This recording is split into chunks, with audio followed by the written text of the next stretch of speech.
Senhoras e senhores, neste momento retomaremos os trabalhos com a realização do debate sobre violência contra as meninas. Para atuar como debatedora desta atividade, nós convidamos a se dirigir ao dispositivo a senhora Terezinha Gonçalves, da Secretaria de Políticas para as Mulheres, a fim de recepcionar os palestrantes convidados. Este cerimonial cumpre o dever de apresentar a ilustre debatedora. Ela é graduada em Economia e mestre em Desenvolvimento Rural pela Universidade Federal da Bahia, pesquisadora associada do Núcleo de Estudos Interdisciplinares sobre a Mulher, NEIM/UFBA. Atualmente, é coordenadora geral de ações de prevenção da Secretaria de Enfrentamento à Violência da Secretaria de Políticas para as Mulheres da Presidência da República.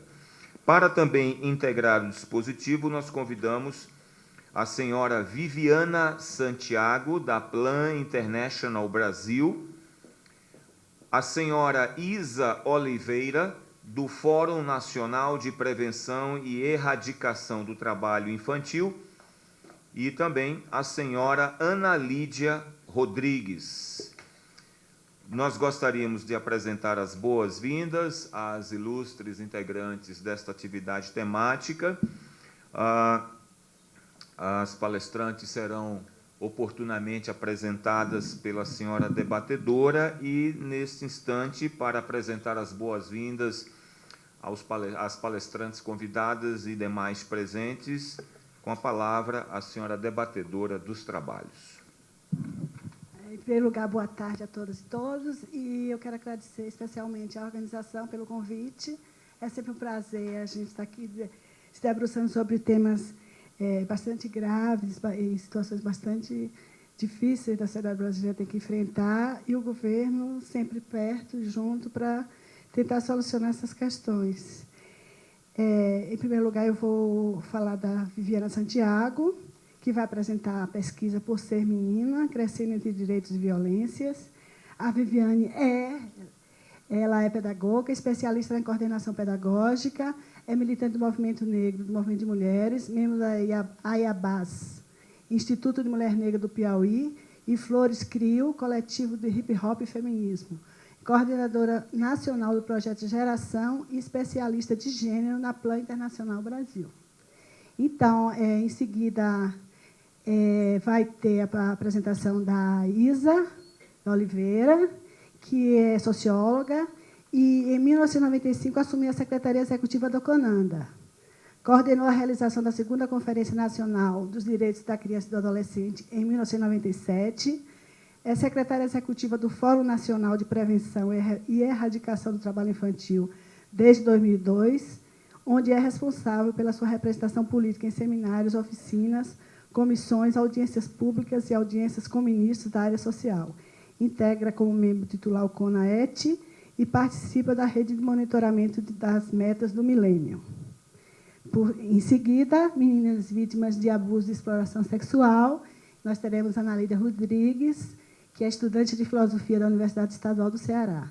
Ela é ativista pelos direitos sexuais de crianças e adolescentes desde 2004, compõe a coordenação colegiada da rede ECPAT Brasil, grupo filiado ECPAT Internacional, e é ativista feminista, compondo a Articulação de Mulheres Brasileiras, a AMB, da qual eu também faço parte informalmente, porque agora estou no governo, não posso ter a presença formal. Bom, vamos começar, então, com a pesquisa Por Ser Menina, Crescendo em Direitos e Violências. É legal porque eu acho que traça um panorama que a gente vai perceber que depois a gente vai ver esse panorama e, em seguida, ver algumas consequências deste panorama, não é isso?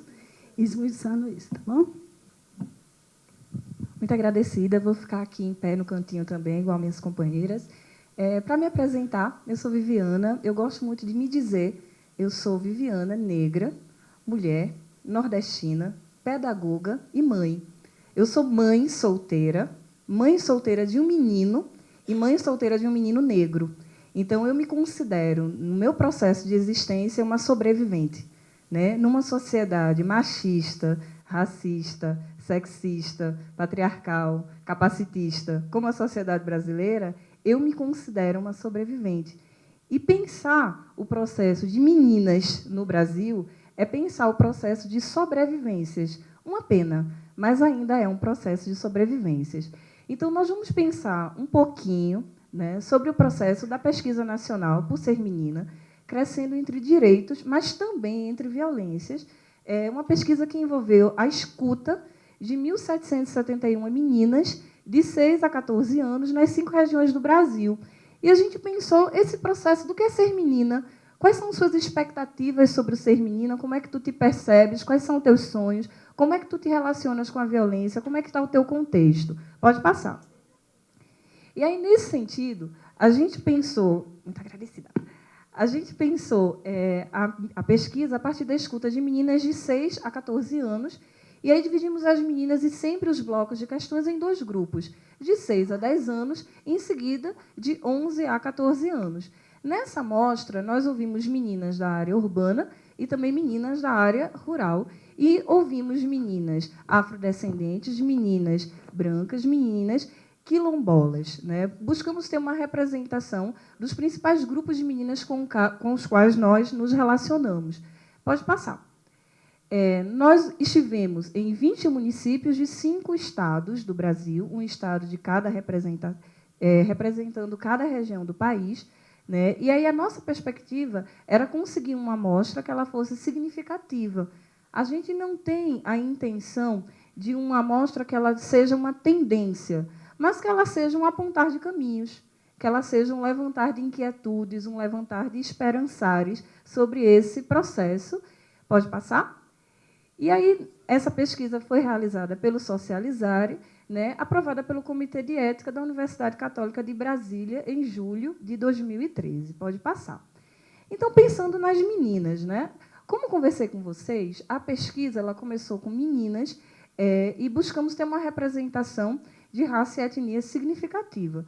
Então, nós tivemos a participação de meninas quilombolas e tivemos também a participação de meninas que se declararam brancas, de meninas que se declararam negras, meninas que se declararam pardas e uma subrepresentação muito pouco representada de outras etnias. A gente tem um dado muito interessante, é onde a gente começa a pensar sobre viver entre violências. Muitas meninas quilombolas, elas se declararam como brancas. E a gente sabe do problemático que isso é, numa perspectiva de construção de subjetividade, de pertencimento étnico-racial. E a gente já começa com essa provocação. Quando a gente pensa violência, necessariamente nesse contexto, a gente não está pensando apenas na violência física, na violência que me maltrata fisicamente, na violência que me inibe o acesso a esse direito específico, mas a violência que me inibe o processo de me reconhecer, o processo de pertencimento, né? E a gente pensa também, dentro da amostra quilombola, a gente tem uma grande parte de representação de meninas que se reconhecem como pardas, mas não se reconhecem como negras. E pensar o processo de pertencimento étnico-racial no Brasil, a gente sabe que a gente tem a categoria do mulato, que nos dá a opção de, se eu não sou negra, eu sou quase branca, então, nessa perspectiva, eu acessaria mais direitos. Essa é uma violência que um Estado que opera o racismo, ele produz na vida de uma menina. As meninas estavam na área urbana e também estavam na área rural. E a gente vai perceber uma significativa diferença nas suas percepções e nas suas vivências a partir desses contextos sobre diversos aspectos. Pode passar. Então, quando a gente pensa um primeiro aspecto da convivência familiar dessas meninas, quando a gente pensa no cuidado, e aqui a gente entende o cuidado como uma dimensão do humano, a gente entende que a nossa espécie ela não vive sem ser cuidada. A gente percebe que a principal figura de referência para o cuidado das meninas é a sua mãe, né? E a gente tem uma baixa representação de madrastas no cuidado das meninas. Elas quase não referenciam madrastas. E essa provocação também é uma provocação interessante sob a perspectiva de gênero. Pela manhã, a gente escutou o professor colocar que as mães elas batem mais nas meninas do que os pais. E aí, quando a gente pensa na perspectiva da responsabilidade pelo cuidado, o papel social de cuidar é da mãe. Tanto que quase a gente não tem madrastas. O que é que isso significa? Que quando o casamento se acaba, quando a união se acaba, não existe esse homem estar com essas filhas. As filhas permanecem com as mães. Então, nesse caso, é essa mulher que ela tem a responsabilidade pelo cuidado. Num contexto em que cuidar significa eu te bato porque eu te amo, é natural que elas batam. Pode passar. As avós também assumem esse cuidado, ou seja, sempre há a continuidade da permanência do lugar da mulher nesse cuidado. E a gente pensa como é que está a vida das meninas dentro da sua casa. E as meninas, elas trazem para a gente que elas têm a responsabilidade com afazeres domésticos. E aí a gente traz um contexto de um recorte de gênero que é muito interessante. A gente tem ouvido falar de muito desgaste acerca dessa percepção de por que é necessário ou por que não é necessário o processo do estudo, do conceito de gênero, das relações de gênero. Por que a escola deveria se ocupar disso? A escola deveria se ocupar disso porque é a partir dessas relações estereotipadas que a gente vai definir o lugar das pessoas na sociedade. É a partir de uma compreensão do que é ser menina, que naturaliza uma série de processos, que acontece que 81,4% das meninas arrumam a sua própria cama, ao passo que somente 11,6% dos meninos, irmãos dessas meninas, fazem a mesma atividade. Dessas meninas, muitas delas, 41%, cozinham. Apenas 11% dos meninos cozinham. Então, quando a gente vai pensando as tarefas da casa, a gente percebe que existe um lugar para essa menina na casa. E o lugar dela é o lugar do cumprir com a tarefa da casa. Quando as meninas elas contam da participação dos seus irmãos nessas mesmas atividades, elas vão dizer como uma ajuda. Quando a minha mãe sai e eu saio com a minha mãe, às vezes o meu irmão ajuda e arruma a minha cama e arruma a cama dele. E aí a Eliade Safiotti vai dizer para a gente que toda vez que a gente continua acreditando que o trabalho do homem é uma ajuda, significa que é porque a obrigação é nossa. Então, as meninas, desde muito pequenas, e a gente recorda que a gente tem meninas aqui de 6 anos até 14 anos de idade, elas se ocupam dos afazeres domésticos. E aí, as meninas que estão nos ambientes rurais, elas se ocupam ainda mais desses afazeres do que as meninas que estão no ambiente urbano. Chama a atenção que muitas dessas tarefas elas oferecem riscos de agravos à saúde. Muitas dessas meninas de idade muito pequena, elas estão cozinhando, ou seja, elas estão manejando fogo, estão manejando fritura.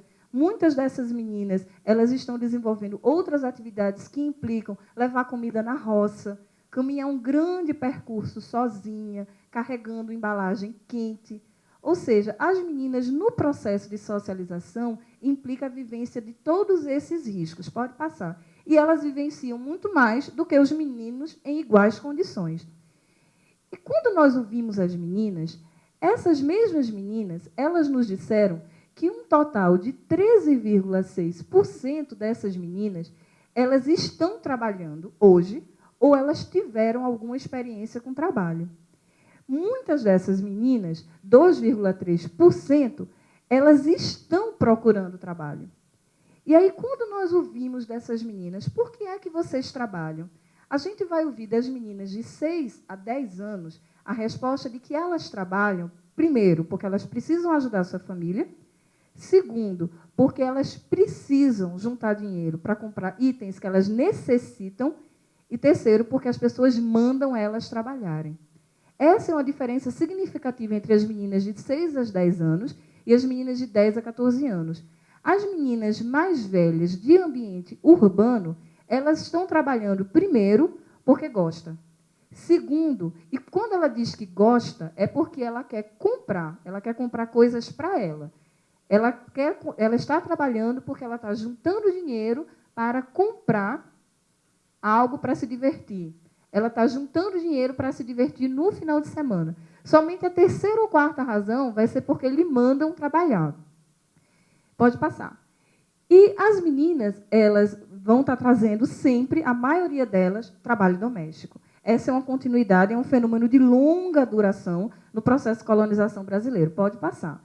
mas as meninas também trabalham no comércio.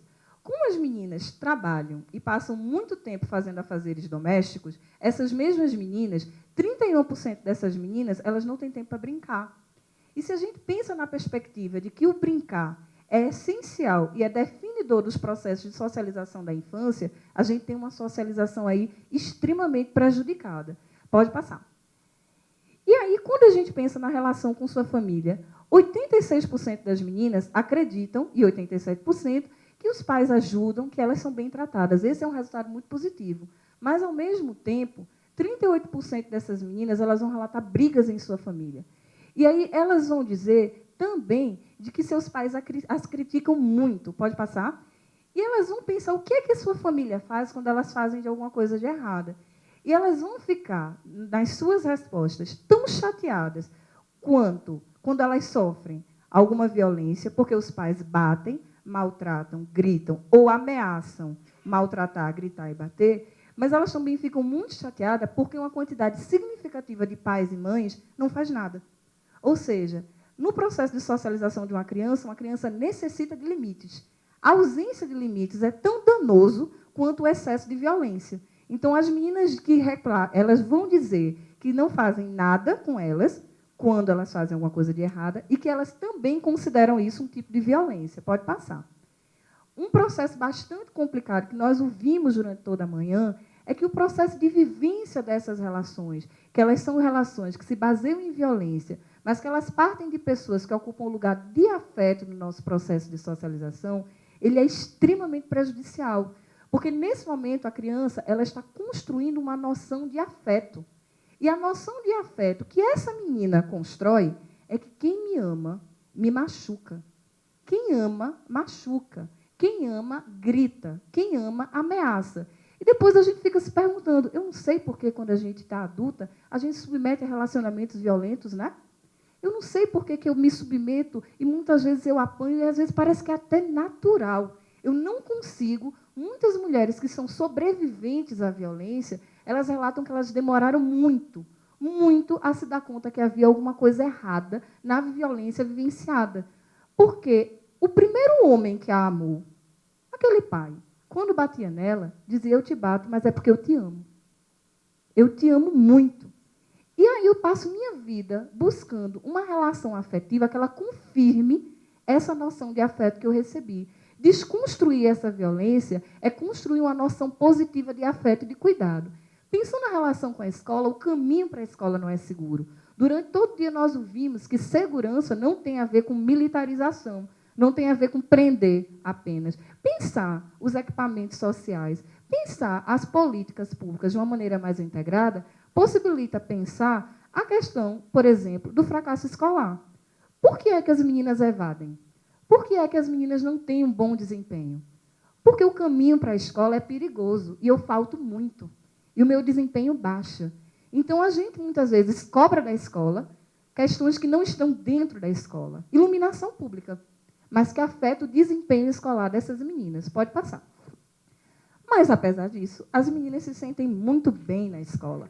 A escola é um dos lugares mais preferidos das meninas em todo o mundo, embora 30% delas vão afirmar que a escola é um lugar muito chato.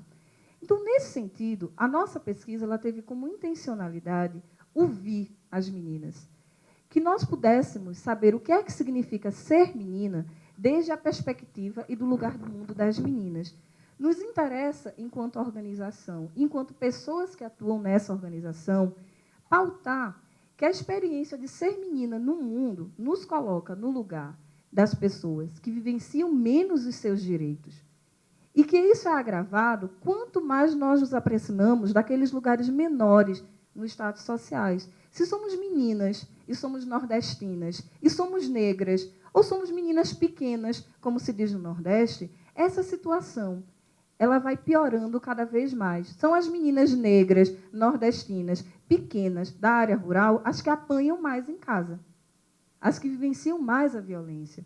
Então, pautar essa situação significa que, no nosso processo de socialização, ser menina tem uma diferença. O processo de elaboração das políticas públicas precisa ter isso em conta.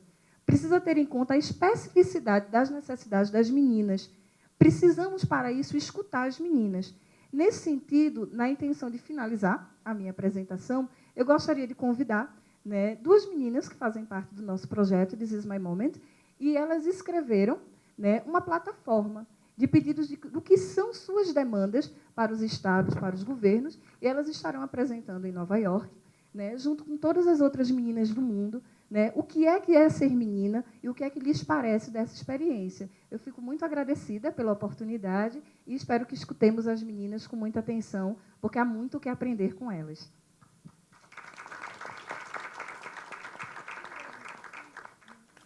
Boa tarde. Então, eu me chamo Irlane, sou do Maranhão, fui representante do Nordeste e agora sou representante do Brasil, junto com Luísa. Boa tarde. Já sabem, meu nome é Luísa, eu fui representante do Rio de Janeiro. Foi um trabalho muito legal e, no final de tudo, a gente vai ler isso aqui e vai ser basicamente tudo o que vocês falaram. Porque vocês estão aqui falando e a gente está vivendo isso tudo que está precisando. Então, a gente vai praticamente repetir isso.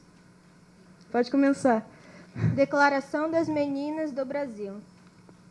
Sabemos que o ano de 2015 representa um importante marco para a Agenda de Desenvolvimento Mundial. O prazo para alcançar os Objetivos de Desenvolvimento do Milênio, firmados no ano de 2000, por 189 nações, e reforçando com o compromisso em 2010, vence este ano e, em setembro, os países membros da ONU se preparam para um novo acordo global. Estamos esperançosas com os novos objetivos que serão definidos, os ODS, e queremos que eles possam impactar positivamente nossas vidas e as de todas as meninas do mundo. Porque cremos que as transformações são necessárias e queremos colaborar com elas, que nos engajamos no projeto Essa é Minha Vez, liderado pela Plan Internacional, que tem como objetivo proporcionar meios que possamos colocar nosso empoderamento em prática e expor nossas ideias para que nossa realidade seja reconhecida e nossos objetivos. Aqui no Brasil, somos um grupo de meninas entre 14 a 19 anos nas 5 regiões do país. Para discutir sobre nossas demandas e traçar estratégias para influenciar nossos governos sobre os nossos problemas, no mês de maio nos reunimos aqui em Brasília, as eleitas em cada uma das regiões, e reafirmamos o nosso compromisso de ser criativas, propositivas e engajadas para que nossa voz, junto com a voz das meninas de todo o mundo, sejam ouvidas. Para isso, nós duas iremos em setembro estar na Assembleia das Nações Unidas, levando nossas demandas e absorvendo experiências para voltarmos ainda mais empoderadas para darmos seguimentos às nossas ações de incidência no Brasil. Somos conscientes da importância de todos os objetivos e das relações que existem entre eles, mas olhando para a nossa realidade de meninas no Brasil e no mundo, optamos por priorizar 3 deles: saúde, proteção, educação e profissionalização.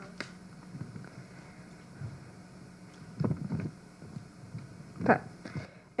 Pode vir para cá, menina. Poxa, vou ficar aqui no meio sozinha. Então vamos continuar. Na saúde, queremos ser atendidas com qualidade, que os profissionais ter profissionais preparados para nossas necessidades e respeitem nossos direitos e nossa identidade de gênero. Que nunca faltem médicos e médicas em nenhuma localidade onde vivemos, seja na cidade, no campo ou na floresta. Que existem programas de saúde que conheçam especificidades e meninas tanto na promoção de saúde, na prevenção, mas também no atendimento. Que tenhamos acesso à informação de saúde. Para isso, queremos ter políticas de saúde voltadas especificamente para as meninas, humanização no atendimento das meninas e adolescentes, educação sexual nas escolas. No que se refere à proteção, queremos ser protegidas contra o tráfico e comercialização de meninas e mulheres. Que nos serviços de segurança pública e de proteção sejamos atendidas por mulheres sensíveis, porque não adianta ser mulheres machistas. para que não sejamos revitimizadas. Que as leis e programas reconheçam nossas especificidades como meninas e mulheres, que nos protejam de forma igualitária. Para isso, queremos delegacias de mulher da criança e adolescente 24 horas, com presença de mulheres que possam nos atender.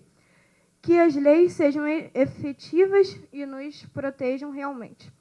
Que as delegacias especificadas ao atendimento da criança e adolescente tenham também um enfoque de gênero.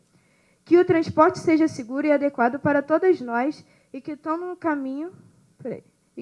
caminho das nossas escolas sejam seguras. Em relação à educação e profissionalização, queremos transporte escolar seguro, que o esporte seja inclusivo e valorize igualmente as meninas e meninos, que nossas escolas sejam um lugar agradável, bonito e seguro para nós, meninas. Ser tratada com respeito e não correr risco de sofrer assédio, abuso ou violência sexual. Um ambiente escolar baseado na cultura de paz e tolerância, vivendo bullying, livre de bullying nas escolas. Uma escola que nos prepare para a vida em condições iguais para os meninos e meninas. Para isso, propomos programas que garantam nossa segurança e proteção na escola, projeto para ela. Que as escolas sejam mais próximas das nossas comunidades e que o transporte escolar seja sempre seguro e de fácil acesso. Maior efetividade de programas e campanhas de prevenção nas escolas que sejam integrais em todo o território nacional. Que programas como Jovem Aprendiz cheguem em todo o território nacional. Desse modo, vamos levar para a Assembleia Geral da ONU nossos anseios e desejos para que os Estados priorizem a agenda baseadas nos objetivos e princípios da Declaração das Meninas. Pedimos, assim, que os Estados-membros desenvolvam uma agenda pós-2015 que permita às meninas e adolescentes estar a salvo de todas as práticas nocivas, especialmente as crianças, como casamento precoce e forçado a mutilação genital feminina. É explicitamente necessário resolver essas questões do quadro pós-2015, implementar e monitorar, inclusive através da adoção de indicadores compreensivos. Estar a salvo de violência e discriminação é ter acesso à justiça.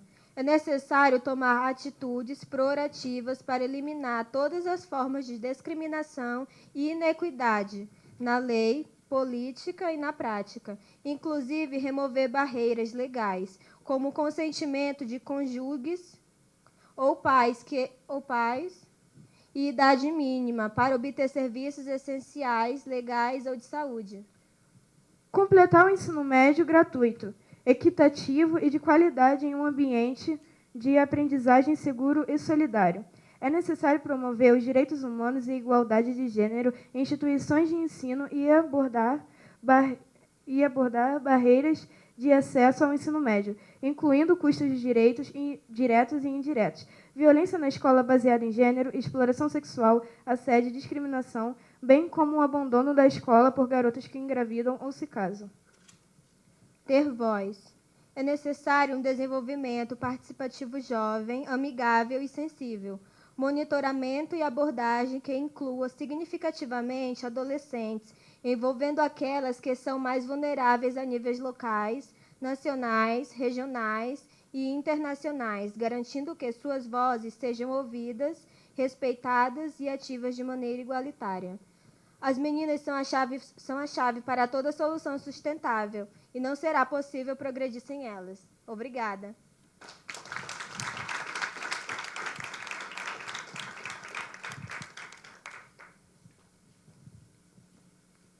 Bom, prosseguindo, parabéns aos nossos representantes em Nova York, que irão lá colocar nossas propostas, né, para o mundo.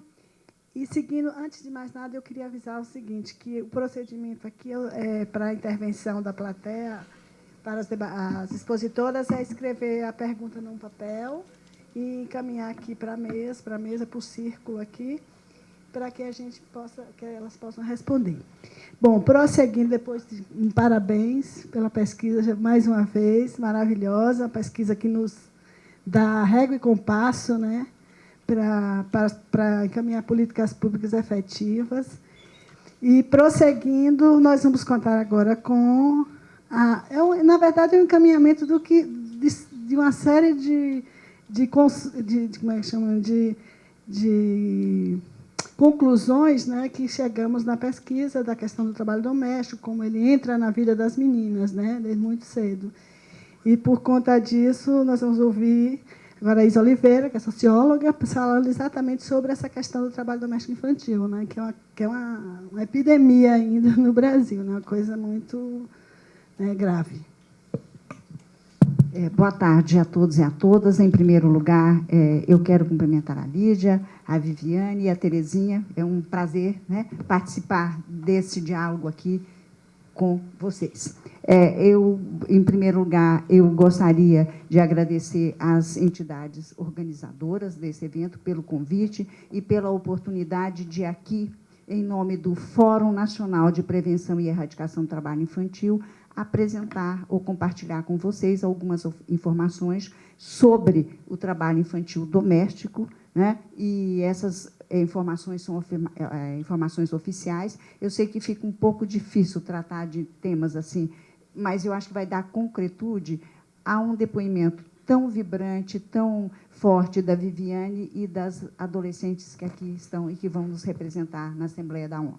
Então, eu espero, vou fazer isso de uma forma rápida, porque eu acho que a gente tem que ganhar mais tempo para o debate. Então, a tela seguinte, por favor. E quero também agradecer à PLAN, porque estes dados aqui apresentados, eles resultam de uma análise dos dados da PNAD, que é a Pesquisa Nacional por Amostra de Domicílios, do IBGE, portanto, são dados oficiais, e nós contamos com o apoio da PLAN para realizar essa segunda etapa. Então, eu quero trazer aqui, eu sei que é árido, mas eu acho muito importante. Há muita confusão, há muita naturalização quando se fala de trabalho infantil doméstico no Brasil. Né? Em geral, no depoimento das meninas, isso aparece forte, é uma ajuda, certo? E isso descaracteriza uma situação de exploração grave e de violação de direitos. Então, todo e qualquer serviço, seja ele remunerado ou não, prestado por meninas, porque eu vou me referir daqui por diante a meninas, porque mais de 90% das crianças que estão em situação de trabalho infantil são meninas, né? Então, o que acontece é que as meninas, por exemplo, que estão no trabalho doméstico, elas representam um percentual muito grande dessas atividades. Então, são atividades, são realizadas por pessoas, né, com idade inferior a 18 anos. Isto é muito importante. Por quê? Porque o Brasil decidiu, e essa decisão é uma decisão coletiva, que envolve vários parceiros, vários segmentos comprometidos com a prevenção e erradicação do trabalho infantil, então, definiu que a idade mínima para ingresso no trabalho doméstico é 18 anos. Só a partir dos 18 anos que é permitido. Antes é proibido, é ilegal, não é permitido. E seja na casa de terceiros ou na própria casa. Porque aqui nós temos um primeiro grande problema. As pesquisas oficiais só reconhecem o universo que eu vou apresentar a seguir, diz respeito a trabalho na casa de terceiros. E é assim que a América Latina inteira entende. Só o Brasil resolveu e decidiu reconhecer que o trabalho infantil vai para além daquele prestado na casa de terceiros. Portanto, ele não está subordinado a ser remunerado. Pode ser remunerado ou não. Agora, o que é também complexo, porque são atividades realizadas no interior das casas, dos lares, que é tido, né, na nossa percepção, como um ambiente protetivo. Né? Mas são atividades que, pelas condições em que elas são realizadas, elas violam direitos de crianças e adolescentes. à vida. Nós temos casos de óbitos de meninas. Tem um caso emblemático no Pará, uma menina de 11 anos que foi trazida do interior para trabalhar na casa de terceiros e foi assassinada pelos patrões com requintes de uma violência. E foi o primeiro caso no Brasil que se reconheceu que aquela situação era trabalho infantil doméstico. Né? Direito a todos os direitos fundamentais que estão previstos no artigo 227 e no artigo 4 do ECA, que todos nós aqui conhecemos. Né? Então, o direito ao brincar, ao lazer, que isso vem também muito forte no depoimento das meninas, né? Que os meninos têm mais direito de estar brincando do que as meninas, e o direito, inclusive, à profissionalização, à educação e etc. E podem e acarretam prejuízos que comprometem o pleno desenvolvimento físico, né, moral, cognitivo e psicológico das meninas. O seguinte, por favor. Pode passar. Então, aí eu já disse, né, o Brasil, através do decreto 6481, de 2008, listou o trabalho infantil doméstico como uma das piores formas de trabalho infantil. E, ao fazer essa inclusão na lista, nós tivemos o aporte de especialistas que pesquisaram, que analisaram quais as repercussões do trabalho infantil doméstico na vida e na saúde dessas meninas. E aí nós extraímos alguns, porque a lista é muito mais extensa. Né? Você vê que o trabalho expõe crianças e adolescentes a longas jornadas, trabalho noturno, esforços físicos, e tem a questão do abuso físico, psicológico e sexual. Isso é muito presente. Nós temos alguns depoimentos de meninas e adolescentes que revelam isso de uma forma muito contundente. E podem acarretar ainda repercussões sobre a saúde. Então, bursites, tendinites, fraturas, deformidades, ansiedades, tonturas, fobias. E, olha, eu gostaria de falar isso, conheço trabalhadoras domésticas hoje, adultas, que estão com uma série de problemas de artrites e tudo, decorrência de uma atividade, porque muitas vezes essa repercussão na saúde, ela não aparece naquele momento, ela vai aparecer, às vezes, muito tardiamente. Pode passar, por favor. Então, é importante dizer, gente, que o trabalho infantil doméstico é proibido para todas as crianças e adolescentes, especialmente para as meninas, antes de completar 18 anos. Aqui nós temos uma série histórica, né? Os dados sobre trabalho infantil no Brasil começaram a ser coletados em 1992 e os últimos dados que temos publicizados em 2013. Então, a gente vê uma curva de declínio, de redução. Há alguns momentos em que há uma pequena elevação, mas o universo que nós temos hoje, trabalhando na casa de terceiros, é de 214 mil crianças e adolescentes. Por favor, a seguinte. O que a gente observa, como o trabalho infantil como um todo, esse ritmo de redução acontece, mas ele é lento, ele não é muito expressivo, e ele indica um cenário preocupante. Como se trata de uma pior forma de trabalho infantil, o Brasil tem um compromisso assinado, porque ele é signatário da Convenção 182 da Organização Internacional do Trabalho, de eliminar todas as piores formas de trabalho infantil até 2016. Claro que nós não temos dados sobre todas as piores formas. Não temos muitos dados sobre exploração sexual, mesmo o trabalho em lixões, o trabalho na agricultura, com o uso de agrotóxicos e etc. Mas, em relação ao trabalho infantil doméstico, pelo menos nesse universo da casa de terceiro, nós temos. E, se a gente acompanhar aquela série histórica, nós só vamos conseguir eliminar o trabalho infantil doméstico em 2020, né, se mantendo. Porque, em média, nós estamos retirando entre 28 e 30 mil meninas ano. Então, nós não vamos cumprir, infelizmente, essa meta. Agora, desse universo de 214 mil trabalhadoras infantis domésticas, 81% delas, e aí realmente a pesquisa anterior traz isso muito forte, realizam afazeres domésticos. O que isso significa? Significa que essas meninas são trabalhadoras, elas fazem outro tipo de trabalho infantil e também fazem os afazeres domésticos em casa, ou seja, elas cumprem uma dupla jornada, penalizando realmente a sua condição de menina, porque os meninos que trabalham né, quando voltam para casa, não necessariamente fazem as tarefas domésticas. Essa incumbência é atribuída, é imposta às meninas. Próxima, por favor. E aí vem os recortes que a gente faz, né? Desse universo de 2014, TIDs, que a gente chama, Trabalhadoras Infantis Domésticas, nós temos 94,2% são meninas, 73,4% são negras, e o percentual de escolarização parece alto, 80%. Mas é que, no Brasil, quando se fala, estudam, você só mede a taxa de matrícula. Você não mede nem a taxa de permanência e a taxa mais importante, que é a de conclusão na idade certa. Direito à educação é isso, estar na escola de qualidade e concluir, né, na idade certa. E muito bem trouxeram as meninas concluir o ensino básico em uma escola de qualidade. É isso que está posto. A escolarização é obrigatória dos 4 aos 17 anos.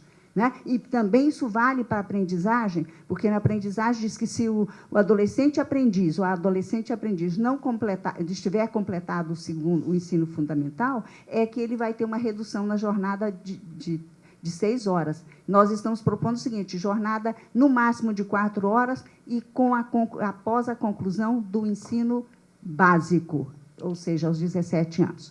E aí vocês veem o seguinte, a pesquisa também mostra a presença do trabalho infantil doméstico é mais forte nas cidades do que no campo, a essa proporção. E nós temos aqui também uma medida nas 10 regiões metropolitanas. 11% do trabalho infantil acontece aí. Então, é uma forma também de fazer uma intervenção, né, nas grandes áreas metropolitanas. Agora, e o rendimento médio do trabalho infantil doméstico? Veja, o rendimento médio é de R$ 236, bem abaixo de uma média de meio salário mínimo.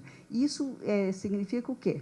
Que é uma mão de obra barata, quando ela é remunerada. Então, por isso, olha, o que eu me lembro é o seguinte, quando se definiu que o trabalho infantil doméstico era uma das piores formas, houve uma movimentação da mídia nos perguntando, mas por quê? Sabe, assim, nunca uma decisão foi assim, gerou tanta questionamento.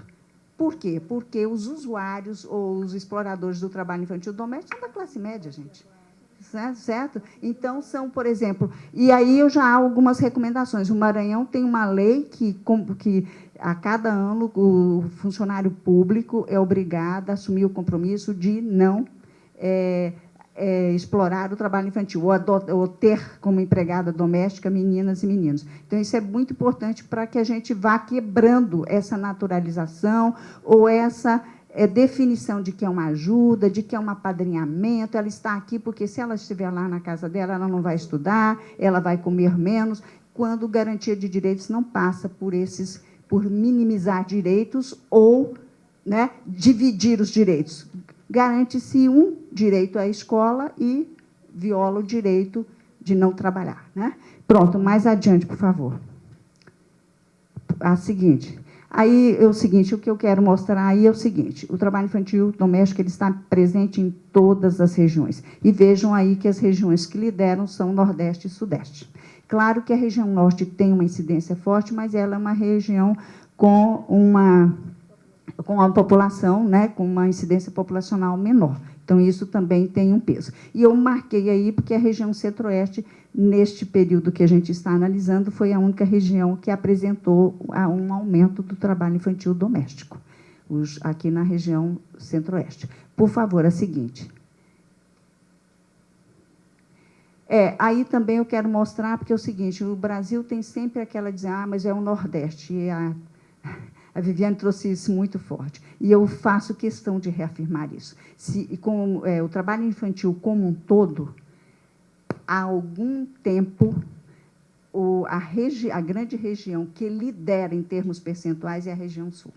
Então, é preciso deixar isso. Inclusive, porque a gente também tem que registrar que há um esforço no Nordeste e há uma redução. Há uma incidência muito forte. Né? O estado da Bahia, por exemplo, é um estado com uma incidência muito forte. Mas há um esforço e já há uma tendência de redução. É como se fosse o Nordeste e o Norte o responsável por todas né, as mazelas deste país. Então, é importante a gente também... A seguinte, por favor, porque já está terminando ali meu tempo. Pronto, e aí as grandes regiões brasileiras, o que eu quero dizer para vocês é o seguinte, todos aqueles recortes de maior percentual de meninas, de escolarização, se repete também aqui nas grandes regiões. Os dados fazem essa indicação.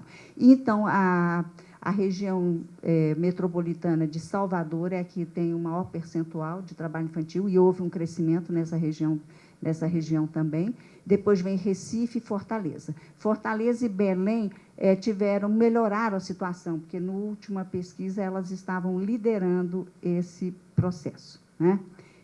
E aí eu quero passar a seguinte, que aí já é encerrando, deixar os contatos. Eu não vou passar a voz das meninas, porque a voz das meninas aqui, presencialmente, é mais forte do que essa. Eu deixo para que as pessoas consultem, se tiverem interesse nesse material. Então, eu fico aí as informações e eu me coloco à disposição. Só queria dizer que é o seguinte, o trabalho infantil doméstico é, de todas as formas de trabalho infantil, a que mais compromete o rendimento escolar das meninas, porque as meninas podem ir à escola, mas elas não têm tempo para fazer a tarefa e elas não têm quem acompanhe a tarefa, principalmente quando elas estão na casa de terceiros. E isso tem sido assim uma questão extremamente importante. E a gente precisa realmente quebrar, né, este mito de que é melhor estar ali porque está tendo acesso à escola do que estar com a própria família.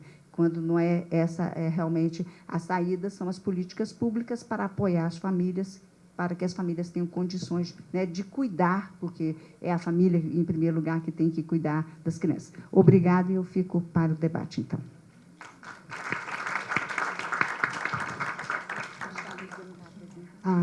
Bom, parabéns, mais um trabalho extremamente interessante, mostra, faz essa radiografia trágica, né, do que ainda é o trabalho infantil no Brasil. E eu reforço a colocação da socióloga Isa Oliveira, quando ela fala que é o trabalho mais cruel que existe, porque é um trabalho quase análogo à escravidão, né? Por estar invisível, por estar na propriedade privada inviolável, por ter uma fiscalização difícil, por a menina ser confundida com a afilhada, com uma parenta, que sempre tem esse disfarce, não é isso? E por uma coisa mais grave ainda no Brasil, que o trabalho doméstico ele é um trabalho que não só evidencia a divisão sexual do trabalho, mas a divisão racial do trabalho que existe no Brasil, né? A divisão racial do trabalho provocada pelo racismo, onde o trabalho precário, o trabalho de esforço físico, o trabalho não intelectualizado, o trabalho não valorizado é destinado aos negros e indígenas, né, e seus descendentes.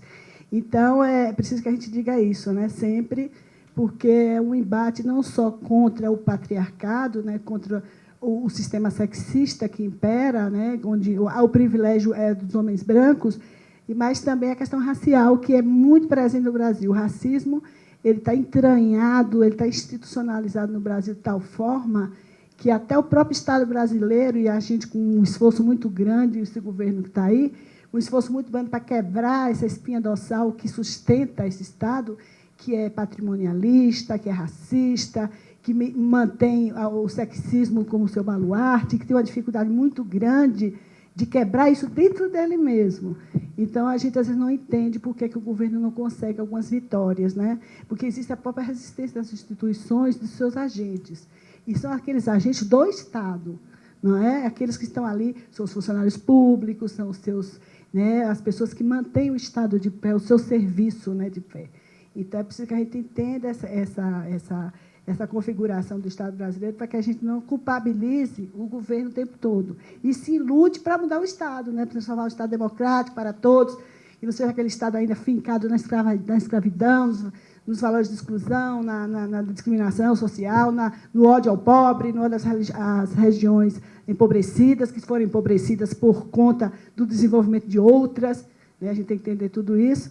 E, para prosseguir nisso, para não me adiantar mais, vamos falar com a Ana Lídia, que vai nos apresentar uma outra faceta dessa saga, que é a situação das meninas, né, que não é muito diferente das mulheres, só muda a geração. Eu acho que é a questão geracional, mas elas estão muito próximas das mulheres de outras fases outras fases da vida. Né? Ela vai falar sobre a questão da exploração sexual das meninas, né, que é um tema bastante atual e, infelizmente, bastante recorrente, né, ainda no nosso país.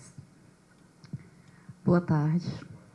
Primeiro, eu queria agradecer a oportunidade de estar aqui com esse diálogo que, além de ser muito importante, ele me move muito, né, por essas questões. Eu também sou uma mulher jovem, negra, nordestina, e que falar sobre essa realidade, assim, do meu lugar de fala também, é falar um pouco sobre o campo da experiência, principalmente de onde eu venho. Eu faço parte da rede Equipat. Não sei se todo mundo conhece, mas a rede Equipat é uma rede global que luta contra a exploração sexual contra crianças e adolescentes. Hoje está presente em 78 países no mundo. É uma rede de ONGs. E aqui no Brasil ela é composta por 26 ONGs que, a partir da vivência prática junto com as meninas e meninos vítimas de exploração sexual, a gente tenta organizar uma luta política pela erradicação dessas situações, né, de exploração sexual. E eu também fico muito feliz porque, mais uma vez, a gente evidencia também a dimensão e a perspectiva de gênero nas violações dos direitos sexuais. Eu acho que é interessante dizer que os 3 grandes congressos mundiais de enfrentamento à exploração sexual comercial contra crianças e adolescentes, eles apontaram que a questão de gênero é um fator de agravo às situações de violação dos direitos sexuais, né? Eu não vou ter aquele negocinho, mesmo porque eu não vou dialogar com vocês a partir de dados ou pesquisas, mas muito a partir dessa prática desenvolvida por essas organizações e o que a gente tem elaborado no processo de troca a partir disso.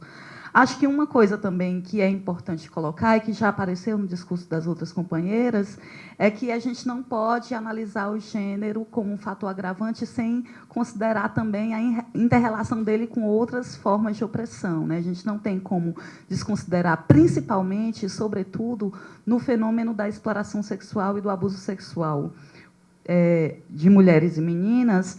A gente não tem como desconsiderar o racismo como um agravante e a hipererotização das jovens negras, das adolescentes negras, e como elas são colocadas dentro de uma perspectiva de uma estética exotizada que vira um objeto de fetiche no mercado global. Acho que isso é importante, porque quando a gente pensa, por exemplo, em termos de onde são os pontos do turismo sexual no mundo, a gente vai ver que é na Tailândia, é no Nordeste brasileiro, e essas meninas que são objetos desse fetiche, elas têm características fenótipas não brancas, né? Desde as amarelas, as indígenas e as negras. E isso poucas vezes é evidenciado.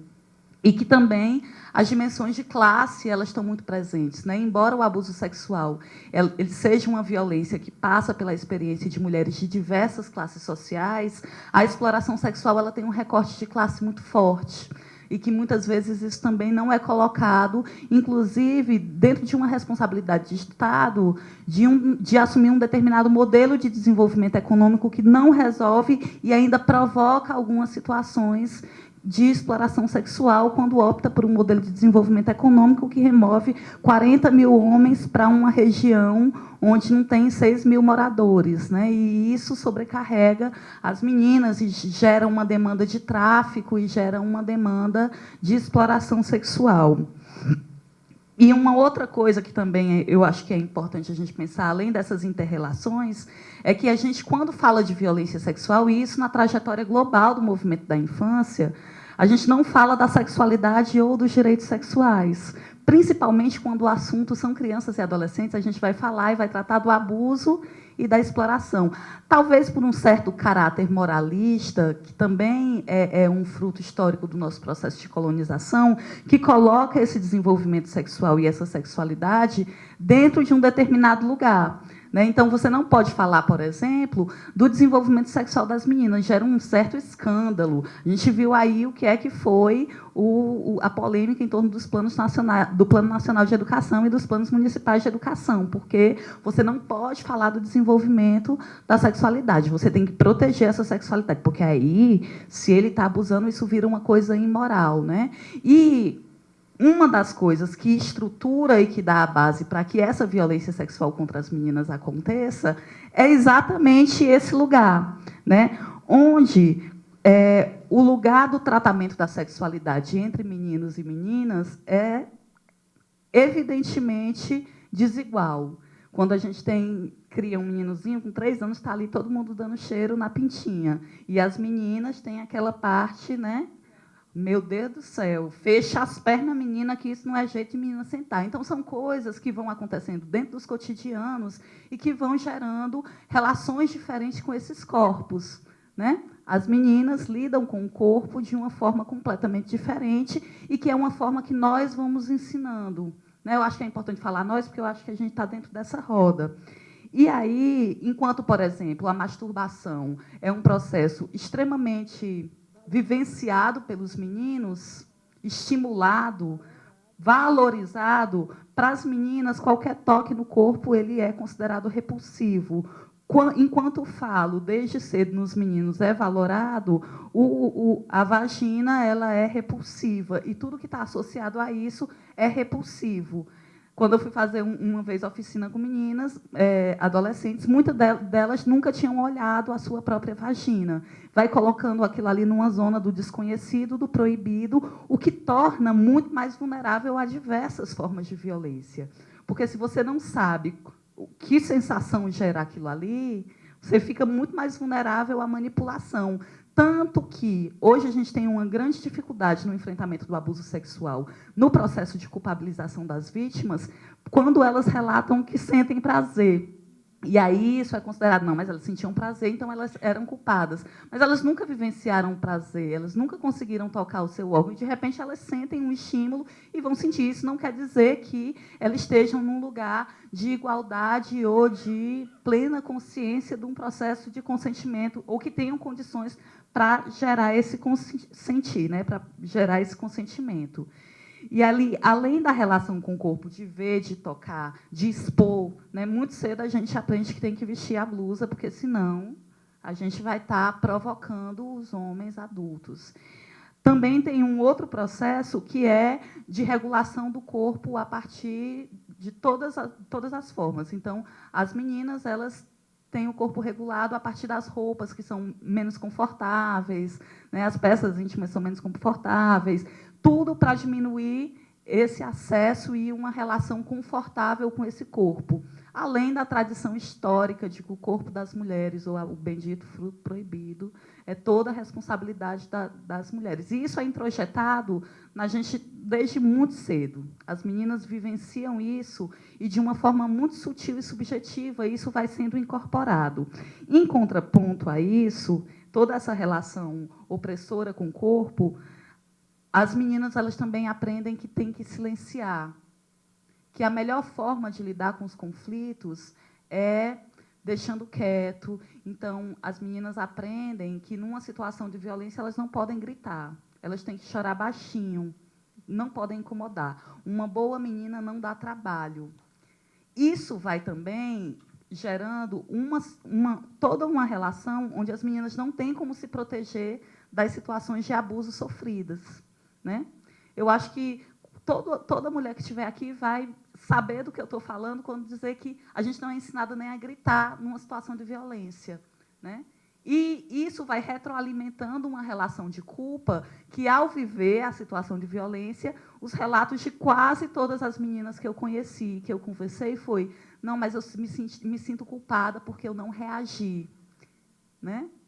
E essa cultura que faz com que as vítimas se sintam culpadas porque não reagiram e, ao mesmo tempo, se criou, no processo da história e da criação da relação daquele indivíduo consigo e com os outros, uma impossibilidade real de reação.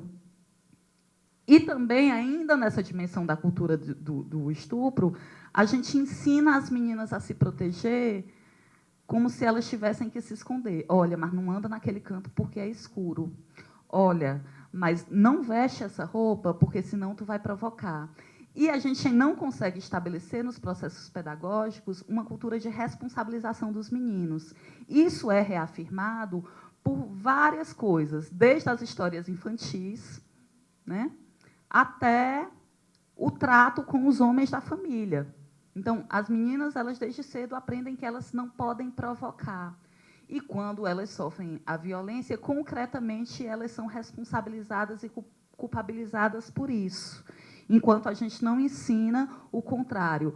Por que eu acho interessante a gente falar isso? Porque também a gente discute muito as situações de violência a partir dos violados e dos oprimidos. E isso só acontece também porque existe um lugar de privilégio construído onde não se toca nele. Existe um racismo não somente a partir de uma negritude, mas tem uma branquitude aí estabelecida e um lugar de privilégio do branco. Existe uma relação patriarcal, mas isso não acontece só pelas mulheres. E aí existe um certo discurso que é, mais uma vez, vitimizador, de dizer que mas são as mulheres que criam os homens. Então, as mulheres, elas são responsáveis pelo machismo, né? E que eu acho que a gente tem que tomar muito cuidado, porque cada um pensa por si, né? Assim, então, os homens também que pensem os seus lugares de privilégio e que trabalhem para desconstruir isso também. Uma outra coisa é que acho importante frisar que, quando a gente está falando de meninas vítimas de abuso e de exploração sexual, a gente não está falando necessariamente de mulheres cis-sexuais, mas que eu acho que é onde a gente consegue mais evidenciar dentro dessa mesa que existe uma violência contra todas as mulheres, porque vou trazer um dado de uma pesquisa. Existia uma pesquisa em Fortaleza chamada Os 7 Sentimentos Capitais. Nessa pesquisa, se dizia que 75% das vítimas de exploração sexual eram do sexo feminino e que as outras 25% eram do sexo masculino. Esse dado me deixou assim, como assim? 25% das vítimas de exploração sexual são do sexo masculino? Porque eu sou educadora social de rua, então eu estava nas pistas, nas avenidas, e nunca tinha visto um menino. E eu não entendia de onde é que vinha aquele dado. E aí eu fui ver que se tratava das travestis e das transexuais, que estavam sendo colocadas ali como meninos, mas que nessa lógica e nessa condição, elas não são meninos. E como é que a gente pensa esse lugar também? Porque, estou ligada, porque se as meninas que estão sofrendo violência sexual, as meninas cis, se a gente for transferir isso para o objeto das adolescentes trans, é regra.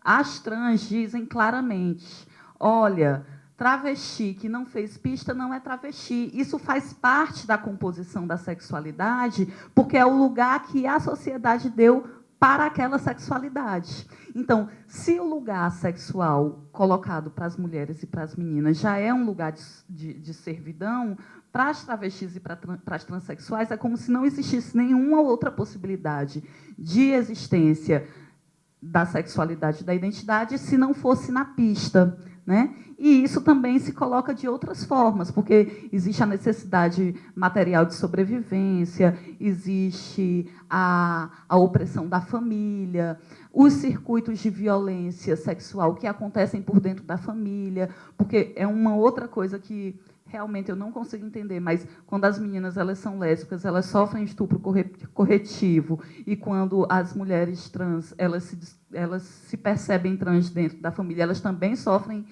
o estupro corretivo. Então, nessa cultura onde as meninas são vítimas de abuso sexual, o pau é colocado como se fosse remédio para tudo, né? Então, a gente pensar nas meninas vítimas de abuso e exploração sexual é a gente pensar nessa centralidade do falo como um remédio para qualquer problema, que, na verdade, é a colocação desse lugar de poder do macho como dominação de qualquer comportamento que esse macho não legitima, né? É um lugar de manutenção de privilégio e de colocação do poder. E aí, como eu só tenho 5 minutos e eu costumo não ultrapassar o tempo, eu juro, eu queria só também colocar que, enquanto a gente tem isso, e nada disso que eu falei é novidade para ninguém, eu acho que seria super interessante que a gente tivesse tudo isso em dados, mas todo mundo consegue pensar na realidade, nas relações que teve, e conseguir perceber que isso é uma coisa que se comprova empiricamente. Na contramão, a gente hoje tem um desfacelamento das políticas que poderiam enfrentar e combater. Então, o que é necessário para enfrentar essa situação, né? E uma situação super complexa, que tem bases históricas que remetem a não sei quanto tempo, né? A história da nossa colonização foi a história do estupro das meninas negras e das meninas indígenas, e até hoje a gente não consegue reparar isso. E não consegue reparar e continua provocando situações como são as obras, que é uma situação escandalosa. É escandaloso você chegar no Complexo Industrial e Portuário do Pecém e você ver 30 mil homens chegando. É escandaloso você chegar na duplicação da via férrea da Vale do Rio Doce, que vai de Carajás a São Luís. É escandaloso. E é escandaloso, como ninguém considera isso, violência. É escandaloso como a comunidade acha que é natural e que as meninas é que não prestam, e como o governo ele continua implementando projetos e apresentando medidas que não conseguem resolver o problema. E aí, para dar alguns exemplos assim de como ainda os serviços e as políticas públicas elas não conseguem dar conta ou minimamente tratar da questão, e como a gente tem vivido retrocessos, a gente tinha, em 2004, 2005, um programa de atendimento a vítimas de abuso e exploração sexual, que era o programa Sentinela. Esse programa ele fazia o atendimento social e terapêutico a vítimas, e esse programa acabou, e hoje nada foi colocado no lugar.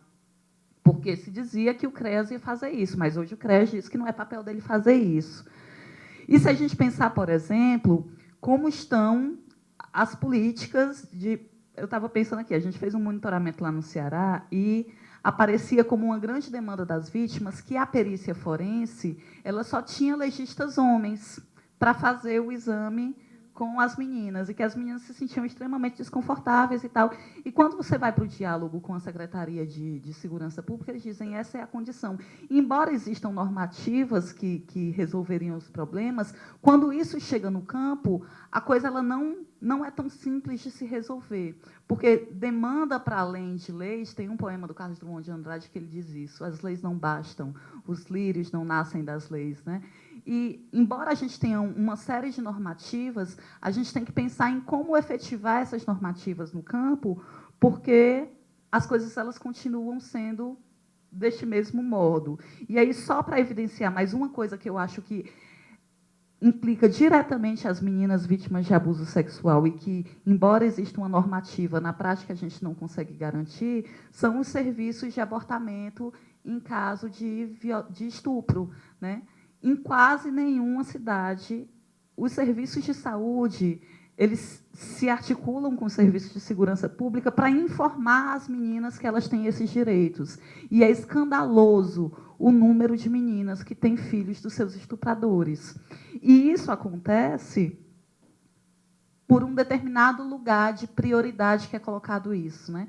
Sabe que as políticas elas são também critérios de prioridade, de quem se prioriza. Então, se não for os sujeitos falando, se não for as meninas se organizando, se não for a gente também evidenciando esses problemas, a gente ainda vai ter muita coisa para falar e para tratar. E só para finalizar mesmo, dessa vez de verdade, eu esqueci.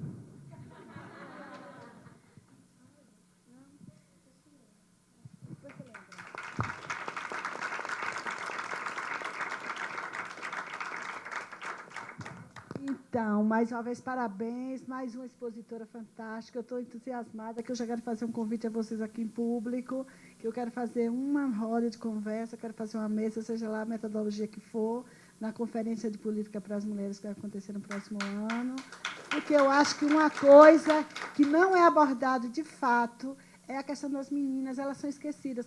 Por uma coisa que você falou, eu acho que as políticas para crianças e adolescentes tiram o sexo das crianças e adolescentes, né? Não tem sexo. É como se fosse assim porque tem a ver também com a questão do sujeito, né? Isso, exatamente. Não dá cor, não dá. É como se fosse um bando de anjo, né? Até certa idade. Depois elas adquirem sexo, cor, entendeu? Várias coisas. É uma coisa fantástica. Meninas de rua, exatamente. Outra coisa que eu queria levantar, que ela falou muita coisa interessante, gente, eu estou encantada, porque muitos temas que ninguém toca nesse assunto, é um tabu, de fato, falar de sexualidade na infância, como se menina não sentisse prazer, menino também não sentisse, e a supervalorização do macho desde a infância, né? O menino faz xixi no meio da rua, a mãe ensina o menino a fazer xixi no meio da rua, gente, eu acho um absurdo. Além de ser uma coisa absurda, a disposição da criança, é uma falta de higiene, é um absurdo um negócio desse. Mas tem que ser mostrado que aquele menino tem um pinto. Desde pequenininho ele tem, viu? Ele é macho. Essa coisa feia, né?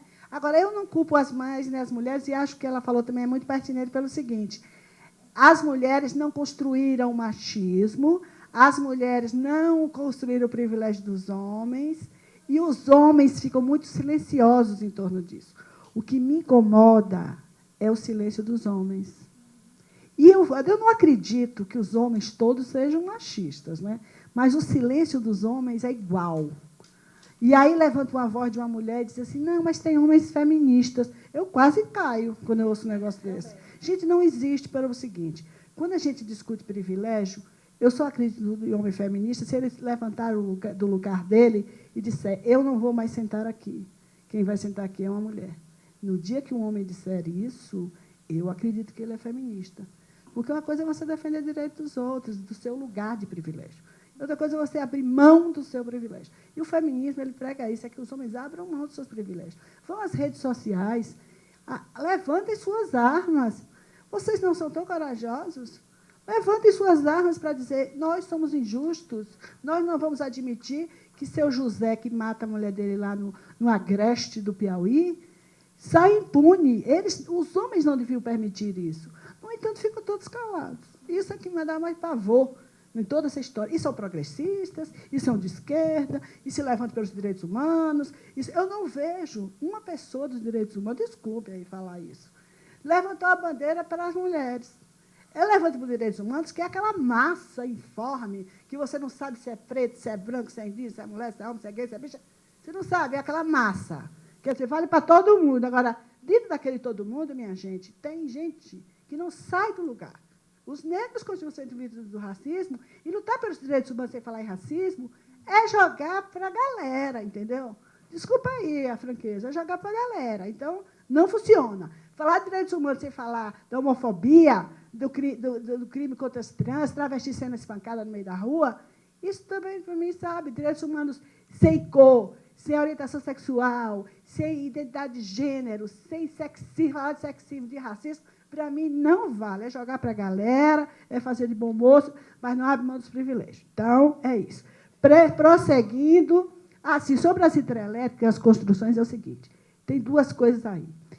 Sempre se construíram grandes obras, a pirâmide do Egito, a muralha da China, e por aí vai. E eu não sei como era nessa época, né, porque era um outro contexto, né, eram tempos outros. Agora, eu fico assim, boba, eu nem falo de governo nessa hora. Eu fico boba pelo seguinte, eu acho que, na época das construções das pirâmides, devia acontecer a mesma coisa. Um bando de mulher tinha que ir para lá, para perto, para servir aquele mundo de homem que carregava aquelas pedras lá. A impressão que eu tenho é que o mundo mudou, a tecnologia mudou, mas a cabeça dos homens continua a mesma. Porque, presta atenção, não é o governo, não é nada. Eu fico impressionada como é que você pensa que o governo tem que tomar conta de 200 homens, ou dos 300, 400 mil, 2 mil, porque eles são incapazes de se conter. Isso é que me impressiona. Não é o governo fazer uma hidrelétrica que tem 200 mil homens. Não, o que me impressiona é o seguinte, que no pleno século XXI, com a tecnologia, com a informação, com o acesso à informação, com acesso aos direitos humanos, com acesso a mensagens que vêm de todos os cantos, de artistas, de não sei o quê, de cantores, e, pelo amor de Deus, não batam nas mulheres, não estuprem as crianças, não façam isso, não marginalizem isso, não roubem da sua mãe a aposentadoria, não façam isso, não espanquem a idosa, não internem ela para ficar com a aposentadoria, como está acontecendo muito no Brasil hoje, não escravizem crianças como trabalhadoras domésticas. Quer dizer, é uma massa de informação tão grande. O que me assusta é que esses 1000 e tantos, não sei quantos, eles permaneçam agindo como animais irracionais. Porque eu acho que o que difere a gente dos outros animais, não quero diminuir os animais, por favor, eu gosto demais dos animais, mas a gente tem um certo privilégio que é o de pensar, de raciocinar e de viver em cultura. Eu fico impressionada como a gente ainda tem que... O governo ainda tem que gastar dinheiro. Olha, presta atenção. É muito dinheiro que é gasto. Eu sou da Secretaria de Política para as Mulheres. Nós gastamos uma fortuna no enfrentamento à violência contra a mulher. E os homens são incapazes de pensar assim, gente, somos nós que estamos fazendo isso. Desculpe aqui, eu estou sendo franca, porque é um desabafo. Eu fico impressionada como é que os homens dizem para a gente, nossa, que absurdo, como se eles não fizessem parte. É uma esquizofrenia total. Gente, são homens que fazem isso. É preciso dizer, os violadores de mulheres são homens, machos, homens. Então, eles são os violadores das mulheres, eles matam as mulheres, eles fazem isso com as mulheres. E o governo federal gasta uma fortuna para conter esses homens. Olha que absurdo que se gasta de dinheiro. Dava para alimentar não sei quantas crianças que morrem de fome, dava para a gente construir escola, dava para fazer com agora. O governo federal tem que gastar para manter as mulheres vivas nesse país milhões e milhões de reais por ano, porque os homens não se contêm na sua fera que se estende de si. Porque acham que tem que calar a boca da mulher na porrada. Porque acho que se ela não obedecer, mata. Gente, nós temos que cair na real. Olha só o que custa. O que custa. E nós temos que agora ter um fiscal numa obra como uma hidrelétrica, fiscais, gente, polícia, para conter os homens. Porque eles vão avançar em cima da primeira mulher que eles virem na frente, porque eles não podem ficar sem sexo. Então, é isso que a gente quer desse país? A gente quer do mundo isso? Quer dizer, é preciso que os homens se levantem e digam, não, eu não sou assim, eu não quero isso. Eu não vou aceitar que o seu Marcelo, meu amigo, que diz que é garanhão, comeu não sei quantas menininhas porque ele é porreta. E ele senta na mesa do bar tranquilamente e fala para o amigo, olha, hoje, essa semana, foram 10. Pô, e aí? Qual é a função disso? Para a humanidade? Nenhuma função para a humanidade, gente. É ridículo. Os homens têm que se tocar, agora a gente fica onerando o Estado porque existem homens que matam mulheres e acham certo matar mulheres, e acham certo bater nas mulheres, gente. Bom, isso foi um desabafo de uma pessoa que trabalha no governo, e acho que o dinheiro podia ser melhor gasto, se os homens entendessem, em outras coisas, né, para melhorar a vida das pessoas. Mas, infelizmente, ainda tem esses custos sociais graves, estruturantes, né? Vai continuando aqui, tem uma pergunta para a senhora Viviane.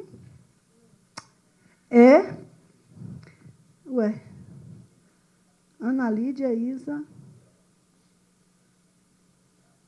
Eu não entendi. Para todo mundo? Deve ser para todo mundo. Aproveitando a discussão de gênero, é bem interessante. O que a senhora pensa sobre a proteção das crianças e adolescentes homossexuais, que também têm vida difícil na família, escola e sociedade em geral? Esse também não é um tema urgente? Otávio, estudante de Relações Internacionais. Vou começar, e aí depois as companheiras complementam.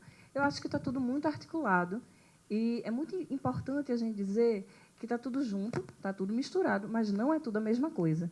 Toda vez que a gente fala na perspectiva de identidade de gênero, a gente chega muito perto de orientação sexual. Está muito perto, mas não é a mesma coisa, né? Mas a gente precisa falar, a gente precisa posicionar, porque a gente precisa reconhecer que, no mesmo momento que a gente tem uma sociedade que ela determina o lugar de mulheres e de homens e estabelece não só as diferenças, como as hierarquiza, porque o problema não é a compreensão de que mulheres e homens são diferentes. O problema é a hierarquização. O problema é a gente achar que existe alguém que está lá embaixo e existe alguém que está lá em cima. Porque existe um lugar perfeito, que é o lugar do homem. Acompanha esse lugar perfeito o lugar da heterossexualidade. A gente vive numa sociedade que tem uma heterossexualidade compulsória. Só serve você ser mulher se você for servir a um homem. Só serve você ser homem se você quiser ficar com mulheres. Então, isso é um problema, porque tudo que foge a esse lugar é problemático e deve ser destruído, porque afeta essa ordem. Então, toda vez que a gente fala de orientação sexual, a gente deve entender que a nossa sociedade ela é construída sobre uma matriz heterossexual. Da mesma forma que eu aprendo que eu sou mulher porque eu tenho vagina, eu também aprendo que eu só posso direcionar os meus afetos e vivenciar a minha sexualidade como um homem, com um homem. E isso é o natural. Se eu não fizer isso, eu sou anormal. E como eu sou anormal, eu devo ser contida. Eu devo ser curada dessa doença. porque existe uma regra que diz como eu devo ser. Então, quanto mais nós pudéssemos discutir os nossos processos de constituição, isso nos possibilitaria fazer o enfrentamento a uma noção de que existe um lugar da norma. E a gente entenderia por que é que a norma foi criada.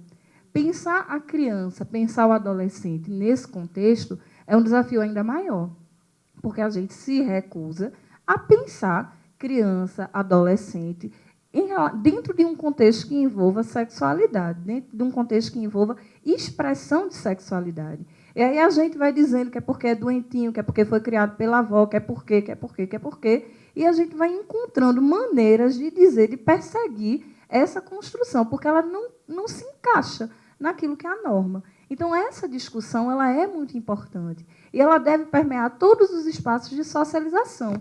A gente não está dizendo que isso deve ser feito só pela família, mas a gente entende, por exemplo, e aí falo do meu lugar de pedagoga, que a escola é um espaço de socialização e é um espaço que mais confirma noções dentro de um processo de construção de subjetividade de uma criança. Então, pensar essas questões a partir da vivência na escola é muito estruturante. E isso não se faz apenas com a questão dita de uma maneira concreta, como principalmente a partir da apresentação de novos repertórios.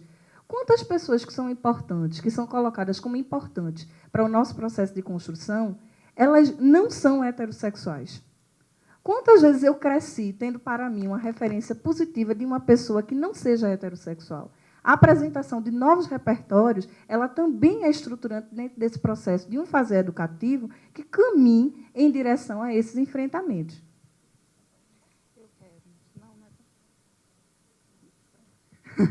Eu acho que, assim, tem uma coisa que eu fico passada da minha existência, é que a gente não consegue lidar com sexualidade, né? E aí a gente transfere, porque nós não conseguimos dar conta da nossa sexualidade. A gente vai transferindo isso para as crianças. E a gente vai transferindo, porque a gente também viveu essas mesmas coisas que a gente está falando aqui. Então, a ideia de sexualidade que a gente tem, ela vai obedecer esse padrão heteronormativo, né? Dentro de toda essas caixinhas que a gente aprendeu. E aí a gente olha para as crianças e vai enquadrando. Olha como esse menino afeminado, meu Deus do céu, vai ser gay, meu Deus do céu. E vai dizendo o que a pessoa vai ser, porque a gente aprendeu também a lidar com sexualidade dentro de uma estrutura binária. Então, é feminino ou é masculino. Então, os sujeitos só podem ser isso, e a cada comportamento desse tem um pacote que ele vai ter que assumir, vai ter que dar conta por querer ser isso ou por querer ser aquilo. E acho que quando a gente fala hoje de educação para a sexualidade e tal, a gente tem que pensar, sobretudo, nesses profissionais que estão lidando, que também, cara, é pesado, tem uma carga que a gente tem que segurar e também é muito violento. E pensar, sobretudo, que diversidades não necessariamente precisam gerar desigualdades e que existem múltiplas formas de ser e que não significa necessariamente que essas formas de ser, elas também são fixas. Gente, eu já tive cabelo, hoje eu sou careca. Eu já fui tanta cor na minha vida e mudei, quero continuar mudando. Então, a gente acha que a pessoa é heterossexual, ela vai ser o resto da vida. Se é gay, vai ser o resto da vida. Se é isso, tem que ser o resto da vida. E vai projetando isso nas crianças como se fosse uma decisão definitiva e que fizesse parte de um processo fixo. Aí, não, então, ele tinha 15 anos, namorava com um menino. Agora ele está namorando com a menina, então ele está curado. Então, todas essas coisas elas vão sendo colocadas porque a gente tenta lidar a sexualidade como se ela fosse um eixo fixo, que para sempre vai ser a mesma coisa. E as políticas elas vão reproduzindo isso. E as identidades de gênero também vão reproduzindo isso. Então, eu não posso nem me dar o luxo, a menina lá de 15 anos, eu conheço uma menina que ela fica lá na instituição que eu faço parte, tem dia que ela sai assim uma moça, e tem um dia que ela sai um boy, e ela está super feliz daquele jeito. Quem pira são as outras pessoas, né?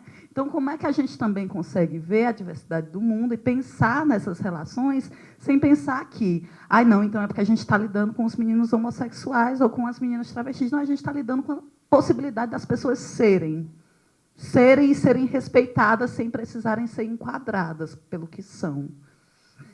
A sua pergunta é: quais as estratégias que a senhora vislumbra para a erradicação do trabalho infantil a curto prazo e se acha isso possível. Quem está perguntando é Erivaldo Paiva, que representa a entidade parceira do Child Fund. Olha, eu só queria acrescentar o seguinte, né, que realmente, do ponto de vista da compreensão que nós temos da infância e da adolescência e de sexualidade, quer dizer, os adultos, os educadores não estão preparados. Então, nós somos, infelizmente, promotores de acirrar esses processos de desigualdade, de intolerância, e eu acho que cada um tem que se colocar neste lugar e rever, né? Porque eu acho que a gente fala, mas a gente não consegue levar isso à prática. E cada vez mais ouvir, né, as meninas e os meninos, eu acho que é o ponto, o desafio que a gente tem e que deve dar motivações para que a gente supere essas dificuldades que a gente não consegue por conta da nossa própria formação, né? Quantas vezes a gente não se pega, né, com pensamentos, ou, às vezes, muito atitudes que a gente, teoricamente, né, ou racionalmente, condena, né? E, de repente, isso precisa de uma vigilância, porque são construções históricas e culturais muito arraigadas em toda a sociedade brasileira. Pronto, sobre o trabalho infantil. Primeiro, o seguinte, eu acredito, né, e o Brasil ele é uma referência mundial, sobretudo na proposição de estratégias para o enfrentamento ao trabalho infantil. O grande desafio no Brasil é realmente dar efetividade a todas essas estratégias. Se você for para qualquer espaço internacional, o Brasil é referência. Agora, eu sempre questiono essa referência, porque ela não muda os números e nem a vida das crianças e dos adolescentes que estão submetidos a inúmeras situações de trabalho infantil e de violação dos seus direitos. Trabalho infantil é uma grave violação dos direitos de criança e adolescente que abre as portas para outras violações. Por exemplo, a exploração sexual comercial, quer dizer, é uma forma de trabalho infantil, e ela abre caminho para o aliciamento para drogas, né, para a prática de pequenos furtos. Grande parte dos adolescentes privados de liberdade passaram pelo trabalho infantil, mais de 90% dos trabalhadores adultos retirados de situações de trabalho escravo, análogo à escravidão, foram trabalhadores infantis. Então, quais são as estratégias? A estratégia mais forte para se enfrentar o trabalho infantil é a educação. No Brasil, nós temos um universo extremamente preocupante de exclusão escolar. 3.800.000 crianças de 4 a 17 anos estão fora da escola. E 8.800.000 estão em risco de abandonar a escola. E quais são as causas determinantes da exclusão escolar no Brasil? É exatamente o baixo rendimento, a repetência, né, a distorção idade-série e o trabalho infantil. Essas são as causas determinantes. Então, a estratégia que o Brasil tem é mudar a história da educação no Brasil. É incluir, e essa inclusão tem que ir muito além da matrícula, e a permanência e a conclusão na idade certa, né, como uma forma de prevenir o trabalho infantil. Tem que se fazer uma política de atendimento e apoio às famílias. As famílias precisam não basta transferência de renda, é preciso articular a transferência de renda, que é uma estratégia importante, mas ela é insuficiente, ela vem mostrando isso em relação ao enfrentamento ao trabalho infantil. Você tem um universo de mais de 18 milhões de famílias que recebem o Bolsa Família, e, com tudo isso, não resultou ou não implicou numa redução expressiva do trabalho infantil, né? Então, você tem que aliar, quer dizer, a inclusão escolar, uma escola de qualidade que vai prevenir e combater o trabalho infantil com o apoio às famílias. E as famílias precisam receber esse apoio, né, das políticas de Estado, exatamente para que elas consigam se emancipar e proteger as crianças. Então, isto é falho,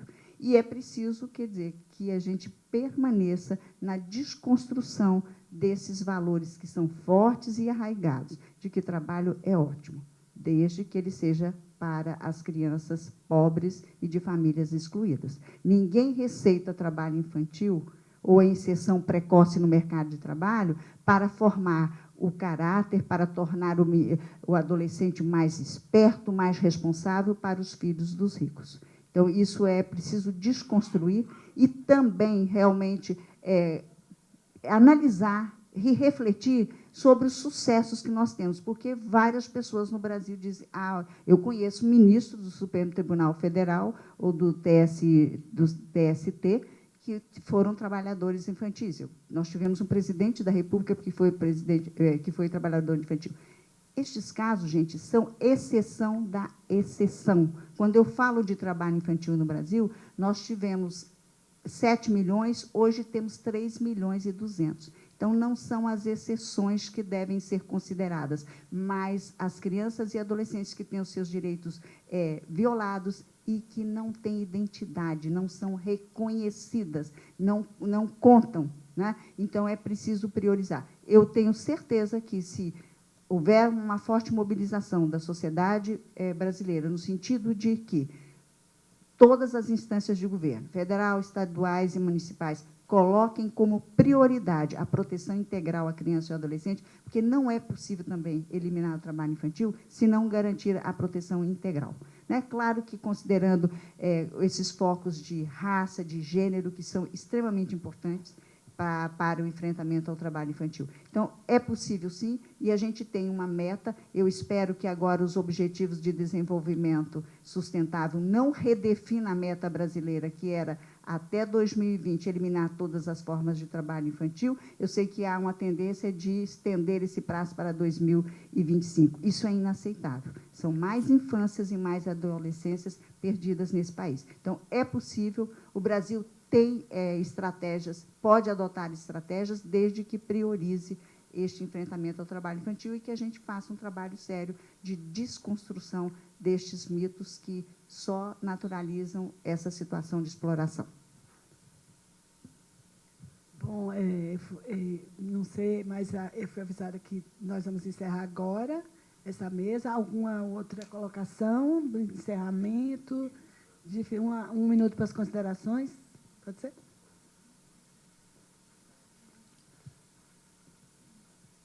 É simpático, né? A gente dar tchau, dizer que foi maravilhoso estar aqui. E só uma coisa que eu esqueci de dizer, porque assim, é muito difícil se apresentar dados sobre abuso e exploração sexual, mesmo porque existe um cenário de total subnotificação, né? Coisas que são notificadas de outras formas e tal.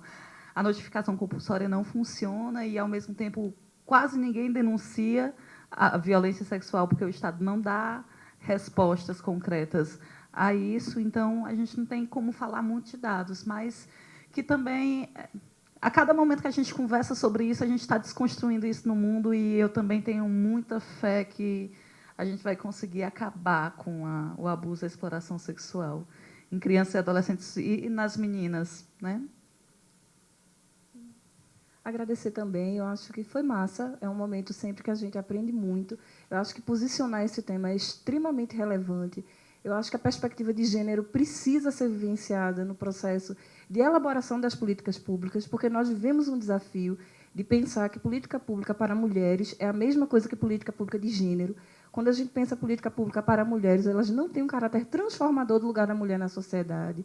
Eu acho que os dados da pesquisa Por Ser Menina, elas apoiam uma construção muito efetiva das outras políticas, né? Nós temos meninas contando que ficam sozinhas em casa à noite. Então, a gente pensa onde estão os serviços de cuidado para aquelas mulheres e aqueles homens que trabalham à noite e deixam suas crianças sozinhas em casa. As meninas também vão dizer, né, que elas acreditam que elas têm o mesmo potencial que os meninos, mas que elas percebem que as professoras e os professores se surpreendem, que elas sabem as coisas porque elas são meninas. Ou seja, a gente ainda tem um olhar extremamente estereotipado, que deixa meninas e mulheres num lugar social muito reservado, muito difícil de ser modificado, e que precisa do posicionamento de todas, de todos, e de cada um de nós. Eu também quero agradecer essa oportunidade, eu acho que foi realmente muito rico, e queria fazer uma convocação, que todos nós aqui podemos contribuir agora, a partir deste minuto, com o enfrentamento à exploração sexual, com a questão da discriminação das meninas e com a questão do trabalho infantil. Não comprem nada ofertado por crianças e adolescentes. Não seja indiferente, não naturalize. Denuncie ao Conselho Tutelar, denuncie ao Ministério Público do Trabalho, às secretarias regionais do Trabalho e Emprego. Essa é uma forma de contribuir, né, de sermos vigilantes. Estarmos atentos, porque no nosso vizinho pode ter uma menina trabalhando. Isso não é um assunto privado, é um assunto nosso. Direitos humanos, a gente tem que realizá-los na prática. E essa é a convocação que eu faço. Então, há formas de denunciar, a gente tem que denunciar e não deixar naturalizar. Quer dizer, cada criança e adolescente que estiver numa situação de qualquer violência, né, e do trabalho infantil, a gente tem que denunciar, e a gente pode contribuir muito. Uma sociedade vigilante faz a diferença. Vai cobrar mais das políticas públicas, porque os serviços para as crianças e adolescentes são muito precários. Por quê? Porque são serviços pobres e políticas pobres para as crianças pobres. Essa responsabilidade de mudar essa situação é nossa. Muito obrigada. Bom, eu quero agradecer mais uma vez o convite e convocar os homens mais uma vez para fazer um levante, né, nas redes sociais, no seu dia a dia, nas ruas, nas cidades, contra o machismo, sexismo, racismo, homofobia, todas essas causas de tudo isso que a gente está falando. Porque a gente está falando aqui das consequências disto, dessa estrutura que está sendo imposta historicamente, e está na hora da gente derrubar, né, gente? Eu acho que a gente tem mais que ser feliz, todo mundo com as mesmas oportunidades, ser feliz na sua escolha de identidade de gênero, ser feliz na sua escolha de orientação sexual, ser feliz da forma que quiser, sem fazer mal ao outro. Eu acho que é isso que a gente tem que fazer. Não é nenhum movimento de cristianismo, não, ao contrário. É um movimento para a cidadania de todos, né? Todo mundo ter esse direito. Não precisa trabalhar cedo, não precisa ser explorado, não precisa ser carvoeiro aos 12 anos de idade, não precisa ser trabalhadora doméstica escondida como uma afilhada, não precisa ser uma travesti que queira ser médica e não possa ser, ou uma menina que, aos 10 anos, descobriu que não quer ser menina, quer ser menino, e ela ter todo o direito de escolher isso. Mas essas coisas básicas, né, que eu acho que são básicas. Tem gente que acha que é luxo, eu não acho. Eu acho que é coisa básica de cidadania das pessoas, entendeu? E cabe a gente, nós que somos pessoas mobilizadas para tal, né, começarmos isso nas nossas vidas, no nosso dia a dia e tal. E, por outro lado, o governo da qual eu represento não está se isentando, ao contrário. O governo federal ele tem, desde 2003, do governo Luiz Inácio Lula da Silva, e depois no governo da Dilma Rousseff, nossa presidenta, que, por sinal, está sendo vítima de uma violência absurda, não sei se vocês estão sabendo. Nós estamos todas assustadíssimas com a violência que está acontecendo com a presidenta, desde anteontem nas redes sociais e nos carros.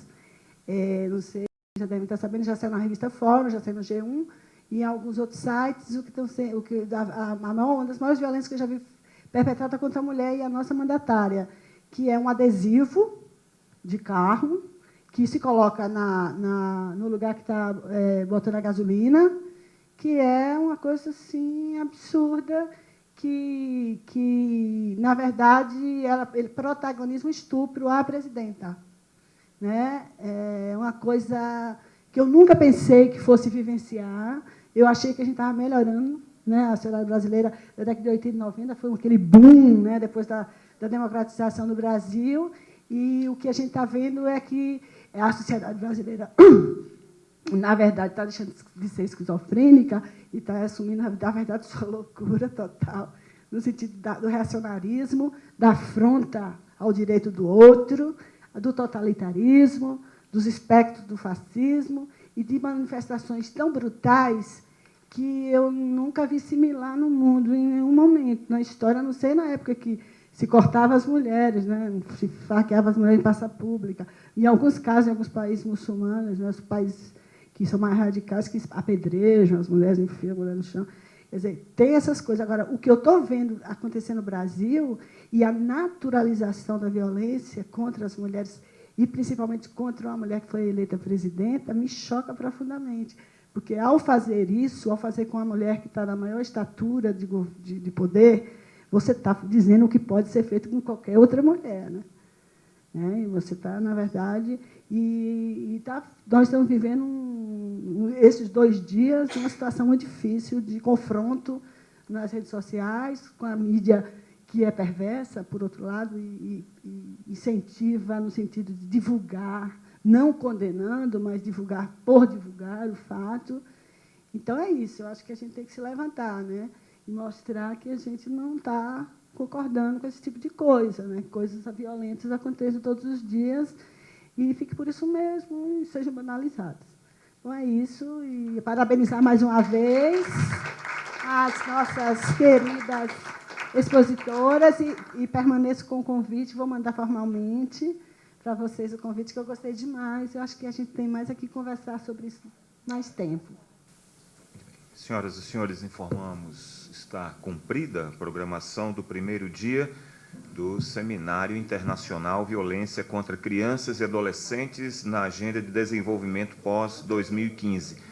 Em nome da comissão organizadora, nós agradecemos a presença e participação das componentes do painel temático que souberam, com habilidade, linguagem objetiva e clara, conduzir e apresentar os temas abordados, contribuindo para o enriquecimento do evento.